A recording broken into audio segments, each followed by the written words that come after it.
You're listening to the Not So Black and White Real Estate Podcast with your hosts, Sir Colin Campbell and Gary A. McGowan. Good day. It's your host, Sir Colin Campbell, here with Gary A. McGowan, and you're tuned into the Not So Black and White Real Estate Podcast. We're on site right now at the Buzz Conference. You can feel the buzz, you can hear the buzz, you can see the buzz. We're at the Buzz Conference, and in the hot seat today, we have my man, Ara, a leader in the real estate industry, a juggernaut, a coach, a teacher. Wow. I'll stop. And you'll continue. You got all the things I told you to say perfectly right. In perfect order. Love it. Yeah. If we waited any longer, he would have forgot. So there we have it. So tell us a little bit about yourself in 60 seconds. 60 seconds. All right. So I'm Ara Mamourian. You got my name right, which is really good. Nice. So I work in the urban centers of Toronto. I run a team called the Spring Team out of downtown King and Richmond area. We've got 14 agents. We all kind of specialize in various things. We don't believe that an agent can be like everything to everybody. So like everybody, whether it's like a type of person or a neighborhood, we're all super focused. I've got a podcast even. Excellent. Called The Real Estate Raccoons, which is really just featuring our team and all the shit that we do. Okay, I swear? You just did. You just did. Okay, sorry. That kind of stuff. But the thing that I love doing the most is I'm a huge fan of data and analyzing markets. And so I started a weekly market report when COVID kind of took over our lives in March of 2020. So for like 160 weeks in a row, I've been releasing a market report very specific to like communities in Toronto. So when you hear these big numbers like Canadian real estate dropping like 40%, like what's Canadian real estate? Yeah. Like what, I'm not buying real estate in Canada. I'm buying real estate in Toronto and wherever you happen to be from, right? So and in specific areas of Toronto. Like there's one street could be like up 10% while the rest of the neighborhood's burning down. You know? So like it's so I really thought it was important to focus on that stuff. And dig really deep into the little trends that happen weekly because things were changing so fast. Yeah. So that's all on Real Estate Raccoons on YouTube. I love it, and I've watched some of those videos in the past. Have you actually seen it? Yeah, I've actually seen it. Well, listen, I'm just you guys are on YouTube, like of course. To get like subscribers, it's a slog on YouTube, man. It's not easy, It is. But I appreciate that you've seen it. That's and that's the thing, and here's what I love is. And I'm assuming, and let's get into this a little bit, you saw a void in how you were servicing your agents and clients, and you jumped at it, yeah? Yeah, I mean, at the time when that happened, my team was only, like, we had just started, did an overhaul, so it was just me and two people. Okay. And so when I started that, I really wanted to find a way to, like, add value to not only the agents, but, like, the broker community, kind of expand the network, you know, by adding a lot of value, like you guys do, right? I mean, so I didn't know how to really do that, and I've always really wanted to understand the market better because I think one of the laziest things that an agent can say is, I don't have a crystal ball. Well, honestly, like I'm not asking you to tell me what my house is going to be worth in 5 years, but like when you do the research and you understand global economics and like you understand like how different neighborhoods and streets react to certain market changes, you can actually see pretty clear into the short term future. So my goal was to kind of figure that out. So becoming more globally aware and understanding how like global events affect Toronto real estate and kind of analyzing how we've reacted to past like unprecedented things and really formed a weekly post about that. I love it. So let me ask you this, Ara, because I would assume a lot of agents, it's my illusion that a lot of agents are afraid to dig deep and learn because first off, they might not even know where to start. Yeah. Am I the local economist? How do I become an economist? I barely pass, grade whatever. Dude, I dropped out of university, man. There you go. I never thought people would call me smart. So you have someone coming with all these limiting beliefs and now you throw numbers at them. Yeah. And now you're telling that person to now go analyze the market so now you can speak intelligently to your clients. How does someone get over that hurdle?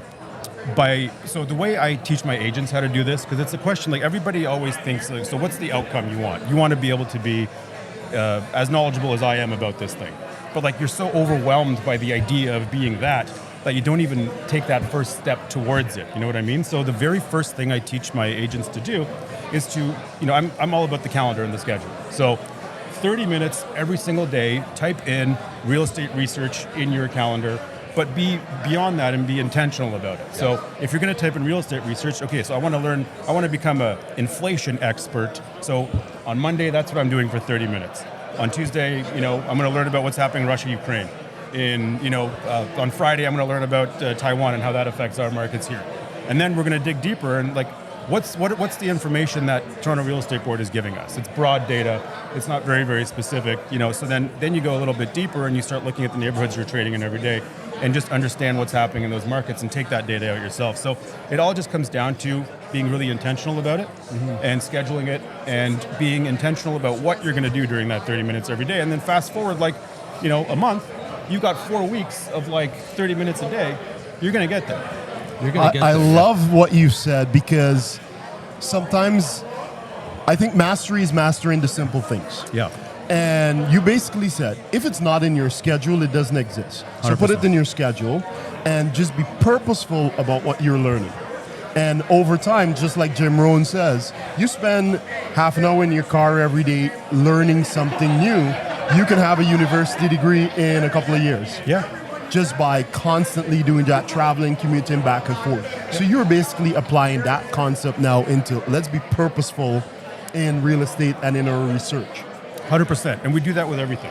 When I'm talking to the team, everybody just gets so paralyzed by the idea of wanting to get to this place, and they just forget about the little moments that are required to get you to that place. So we talk about those little moments 99% of the time, and those moments can be when you're talking to a lead, when you're talking to a lead, that's the biggest thing that paralyzes agents. It's okay, this lead came in about a property. Yep. I got to call them and sell them something. You get terrified by the idea that they're going to say no. It's you haven't earned the right to sell anybody anything. Yeah. Who the hell are you trying to, okay, relax. You got to go on a couple dates first before something happens.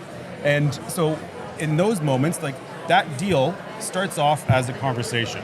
And in that conversation, you ask questions. And those questions lead to a relationship, which eventually lead to more context about that person, which then gives you permission to make a recommendation, which is my definition of what sales is.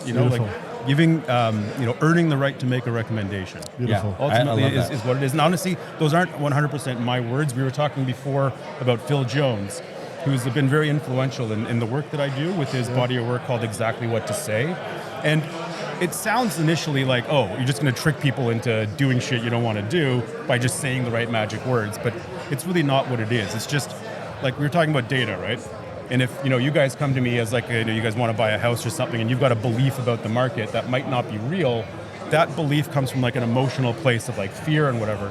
You can't meet emotion with logic and data. Yes. And that's the thing. You need a few moments before you can get there.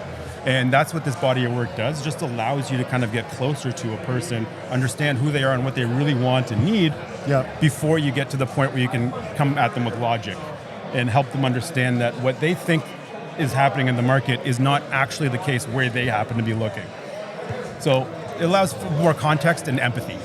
So what I'm hearing here and what I'm seeing in just the way you've carried things out, most times we glorify the final product. Yeah. And you're celebrating the process. Yes. Let's go learn every day. Yep. Let's bring back the coolness in going to school. Yep.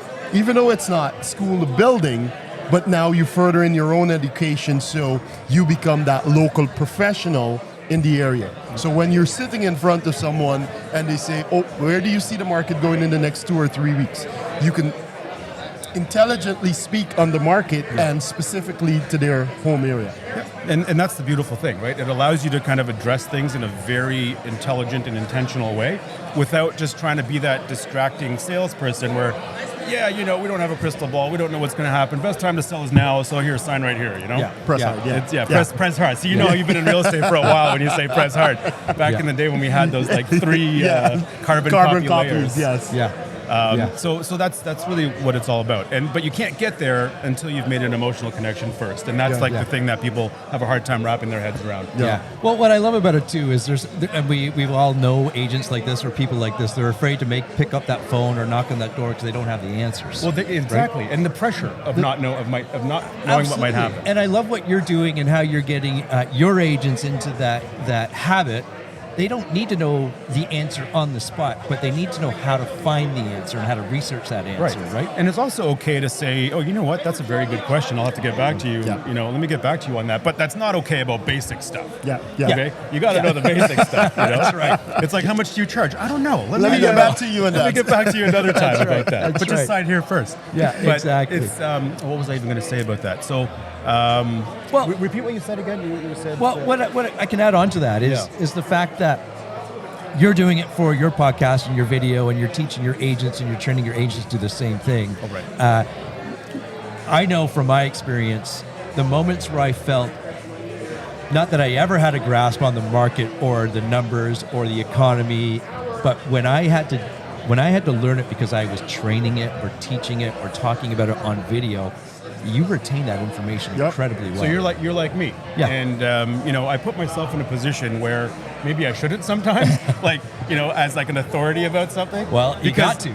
That's the pressure I need sometimes in order to like properly learn something for myself. Like if I know that other people are relying on me For that information, you're going to go learn it. I'm going to get in. Yeah. I'm going to get into it, you know, like, but then I also started to reframe my mindset around that too, because, you know, I tend to, throughout my whole life, like I spent a lot of time worrying about other people and like being motivated by external kind of praise and those pressures. But I found that was damaging to me as like a human, because I wouldn't take care of myself, because I was always, you know, if that external motivation went away, I had no motivation to do anything. Yeah. So I always needed to surround myself with that, which is good, because having a big network in real estate is good. But if you haven't, you know, from within kind of realized that this is all happening with my work and my effort and taking some credit and like owning some of that and like really being motivated by that. So I had to balance that a little bit and get less excited about what other people think and just kind of roll with what I think is right. And it's helped me. It's actually helped me do a lot of things. Like, you know, I'm a big guy now, but I've lost a bunch of weight. And just kind of, but I wouldn't have been able to do that had I not found the power to like be motivated by myself, you know? Yeah. It's kind of like that, you know, Simon Sinek, find your why. Yeah. I never found my why, man. Like, I thought my why was going to be my daughter. Like, yeah, when she's born, I'm going to be fit as hell. I'm going to like get out there and do things. I'm like, that didn't even do it. I like got fatter after she was born, you know? Like, what the hell? Yeah, well, it's amazing. We could do a whole hour podcast on your why and how Your why is you, man. Like, exactly, and we often find we're living other people's why and not our why, right? And there's a whole, we won't get into that subject. Yeah. We can go deep real fast. Yeah, we could. But I love it, my man. It's when you start doing some of your own research, we always encourage our agents to do your own research. Yeah, rely on us, but do your own as well, because that's when you get to formulate some of your own opinions. Yes. Well, that's have thoughts, right? That's one of the core, I guess, I don't want to say values, but one of the core habits in our team is to, if you have a question for me, I will always answer it and give you my time if you've tried to answer it first. Excellent. You know? So don't be like, hey, how do you do this? It's like, I could answer that, but you figure it out first and then we'll talk about it. Excellent. So let me ask you this, because here is the true essence of a leader, where you're encouraging growth, you're encouraging, you know, education. Have you always been like that, or you started to model after what you've read, what you've researched? I've honestly, man, to be like straight transparent, I've always looked for that quick rush, that quick buck, that quick gratification. You know, that is, you're not to get too like into that whole thing. I never really bothered to put the time in. I was always focused on that end result and not those moments. And I'm 44 years old, and some people learn this at 10, some people learn it at 40. I learned it at 40. So a lot changed for me when I started to take things more seriously and understand that success is not reserved for other people. You know, like I stopped putting people on a pedestal. You know, like those people that are there on the stage that we're at here at Buzz Conference, like those people, do you think they were born on that stage? They put in time in those moments to learn, to fine tune their craft, to make the relationships, to open that door. I just wondered, why are these doors closed for me? But I haven't done the work to open a single one, you know? So it took a while for me to figure that out. And what I'm hearing is you're learning to open your own doors. That's the first one you have to open. That's the first one, man. The only one you have control over. Well said, my brother. Well said. Well, Okay, we've got limited time, and I love it, because this is one of these podcasts we could go on for the full hour quite easily, and maybe we'll have to circle back one day and do that for sure. But how do people get a hold of you? So Instagram, I'm pretty active on there. So I'm at Ara Mammo, so ARAMAMMO. They're on TikTok, not so active on there. I just more consume that stuff. But I run the team called the Spring Team, so thespringteam.ca. And then Ara at thespringteam.ca is my email, but Instagram's the best. Ara Mammo. There you have it, my friends. That's Ara. That's Sir Colin Campbell. I'm Gary McGowan, and we'll see everybody on the next episode. Goodbye for now. Bye for now. We hope you enjoyed this episode. Make sure to click the subscribe button so new episodes will automatically be downloaded to your device. Please help us reach more people by leaving a rating and a review on your podcast player of choice. Now go make it an amazing day for somebody.